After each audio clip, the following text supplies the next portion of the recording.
नई स्पीशीज का क्या मतलब है? न्यू स्पीशीज का मतलब है कि जब हम टेक्सोनोमिक स्टडीज कर रहे हैं, हमारे पास कोई ऐसा स्पेसिमेन आता है जो कि हमारे पास जो पहले से अवेलेबल स्पेसिमेन हैं, या हमारे पास जो रिकॉर्ड है म्यूजियम के अंदर या कैटलॉग के अंदर, उसके साथ वो मैच नहीं कर रहा, तो ऐसा स्पेसिमेन न्यू स्पेसिमेन कहलाता है, और ऐसी स्पीशीज को हम न्यू स्पीशीज कहते हैं। अब न्यू स्पीशीज को डिस्क्राइब करना जरूरी होता है, उसकी डिटेल्स देना जरूरी होती हैं। तो उसके लिए हम क्या प्रोसीजर फॉलो करते हैं, इस मॉड्यूल के अंदर हम इसके बारे में डिस्कस करेंगे। तो सबसे पहले, जब भी किसी स्पीशीज को डिस्क्राइब करना होता है, तो उसके लिए जरूरी होता है कि उस स्पेसिमन को कलेक्ट किया जाए, और वो स्पेसिमन हमारे पास कंप्लीट हालत के अंदर, यानी उसके तमाम बॉडी पार्ट्स हमारे पास मौजूद हों, और हमने जिस जगह से उस स्पेसिमन को कलेक्ट किया हो, उस जगह को हम टाइप लोकेलिटी कहते हैं। उसके बाद जब हमने इस स्पेसिमन को कलेक्ट कर लिया होता है, तो इस स्पेसिमन को हम अपनी लैब के अंदर लाते हैं। अब लैब के अंदर लाने के बाद इस स्पेसिमन को प्रिजर्व किया जाता है। अब यहां पे ये बात इंपॉर्टेंट है कि इसको हमने किस तरीके से आइडेंटिफाई करना है, क्योंकि स्पेसिमन्स को आइडेंटिफाई करने के लिए दो अप्रोचेस इस्तेमाल की जाती हैं।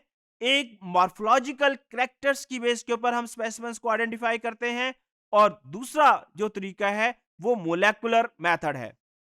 क्योंकि हमने जब टेक्सोनोमिक स्टडीज करनी होती हैं, मॉर्फोलॉजिकल बेसिस के ऊपर किसी स्पेसिमेन को आइडेंटिफाई करना होता है, तो उसके लिए प्रिजर्व करने के लिए जो हम मटेरियल इस्तेमाल करते हैं वो डिफरेंट है।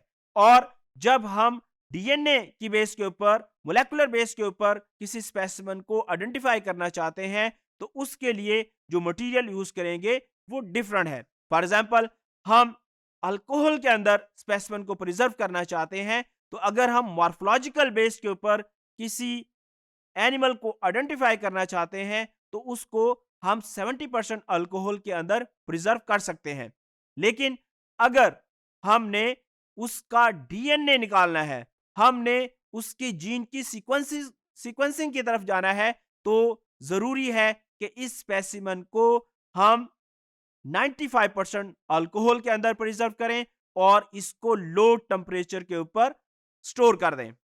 अब जब मॉर्फोलॉजिकल बेसिस के ऊपर हम स्पेसिमेंस को आइडेंटिफाई करते हैं, तो मॉर्फोलॉजिकल बेसिस के ऊपर आइडेंटिफाई करने के लिए हम मुख्तलिफ जो टेक्सोनोमिक कैरेक्टर्स हैं, जो कि पहले से एस्टेब्लिश हैं, उनका इस्तेमाल करते हैं। और मॉर्फोलॉजिकल आइडेंटिफिकेशन के लिए हमारे पास बहुत सारी आइडेंटिफिकेशन कीज अवेलेबल होती हैं। अब ये जो की अवेलेबल है, इसके अंदर जो करेक्टर्स मौजूद हैं, इन करेक्टर्स को स्टडी करते हुए हम उस स्पेसिमन को, हम उस अननोन स्पेसिमन को आइडेंटिफाई करते हैं। जब हम स्पेसिमन को आइडेंटिफाई करते हैं, तो हम उसकी बहुत सारी मॉर्फोलॉजिकल फीचर्स का रिकॉर्ड रखते हैं।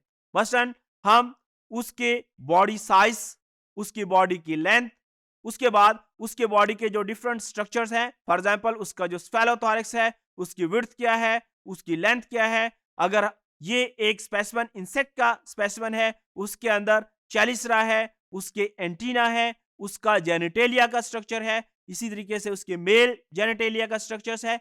इन तमाम स्ट्रक्चर्स को हम स्टडी करते हैं, और जो हमारे पास मॉर्फोलॉजिकल की अवेलेबल होती है, उसको फॉलो करते हुए हम इस स्पेसिमन को आइडेंटिफाई करते हैं। लेकिन बहुत सारे स्पेसिमन्स ऐसे होते हैं जिसको आइडेंटिफाई करने के लिए हमारे पास प्रॉपर मॉर्फोलॉजिकल कीज अवेलेबल नहीं होती, या एक ऐसा स्पेसिमन है जो कि पहले से रिकॉर्ड में नहीं है। हम मोलेकुलर बेस के ऊपर आइडेंटिफाई करना चाहते हैं, तो हम उस स्पेसिमन का डीएनए लेते हैं। उसके बाद स्पेसिफिक प्राइमर्स को यूज करते हुए उसका जो स्पेसिफिक रीजन है उसको एम्पलीफाई करते हैं, उसके बाद उस स्पेसिफिक रीजन की सीक्वेंसिंग करते हैं और फिर जितने भी हमारे पास अवेलेबल डेटाबेसेस हैं उस सीक्वेंस को उस डेटाबेस के साथ कंपेयर करते हैं। जब हम उस डेटाबेस के साथ कंपेयर करते हैं तो डेटाबेस के साथ कंपेयर करने के बाद हमें ये आइडिया हो जाता है कि ये जो अननोन स्पेसिमेन है ये किस जेनरा से बिलोंग करता है।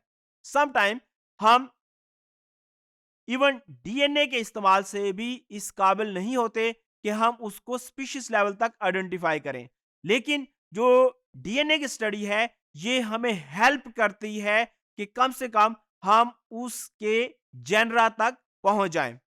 तो जो टेक्सोनोमिक स्टडीज हैं, टेक्सोनोमिक स्टडीज के अंदर हम मॉर्फोलॉजिकल कैरेक्टर्स का भी इस्तेमाल करते हैं और हम जेनेटिक कैरेक्टर्स का भी इस्तेमाल करते हैं, क्योंकि बाज दफा हमारे पास कुछ ऐसे स्पेसिमेंस होते हैं जिसके बॉडी पार्ट्स पूरे नहीं होते, या हमारे पास सिर्फ उसके पास चंद बॉडी पार्ट्स मौजूद हैं, जैसे उसकी लेग मौजूद है, तो हम उस लेग से डीएनए सेपरेट करके उसका सीक्वेंस लेके उसको डेटाबेस से कंपेयर करके तो अंदाजा लगा सकते हैं कि ये किस जेनरा से बिलोंग करता है और उसको फर्दर हम आइडेंटिफाई कर सकते हैं।